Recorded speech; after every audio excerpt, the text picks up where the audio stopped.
The old woman on the road. Every morning before sunrise, Grandma Elsie set her basket of warm bread on the wooden cart and walked the dusty road that led to the small town of Willow Creek.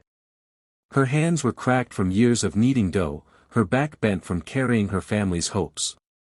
No one really knew who she was, only that she sold the best sourdough bread in 3 counties. Children called her Grandma Bread. But beneath the kindness in her eyes, there was a deep scar shaped like a crescent moon on her right hand.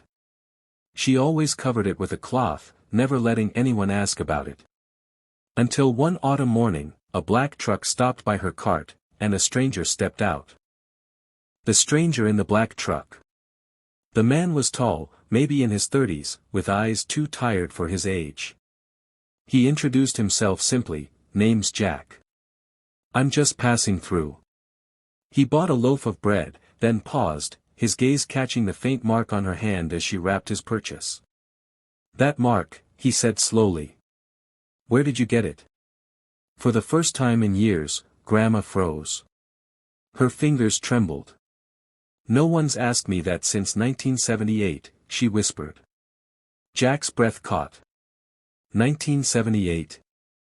My mother disappeared that year. She had a mark just like that. The old woman looked up, her eyes glassy, haunted.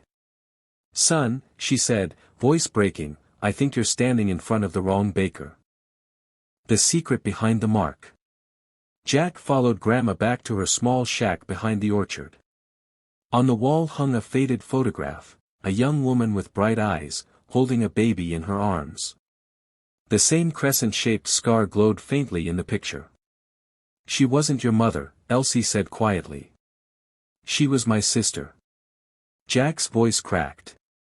"Then, who was I left with?" Elsie sighed. "You were born during the fire. I tried to save both of you. But she handed you to me and said, 'Take him, Elsie. They're coming for the mark.'" "The mark?" Elsie uncovered her hand fully. "It's not a scar. It's a brand from the orphanage fire. They marked the children to claim ownership. I escaped. Your mother didn't." The bread, the fire, and forgiveness. Jack sat silently as the sun dipped low. Grandma placed a loaf before him, the same recipe his real mother had taught her. "She baked this for the children who had nothing," Elsie murmured. "Every loaf I sell keeps her promise alive." Tears slid down Jack's face. "All this time, I thought she abandoned me." Elsie reached across the table and held his hand, their matching marks touching. "She never abandoned you. She saved you." The next morning, 2 figures were seen on the dusty road, one young, one old, selling bread together, the smell of hope rising with the dough. The mark of love. Years later, people still spoke of the bread lady and her son. When Elsie passed, Jack continued her cart on the same road.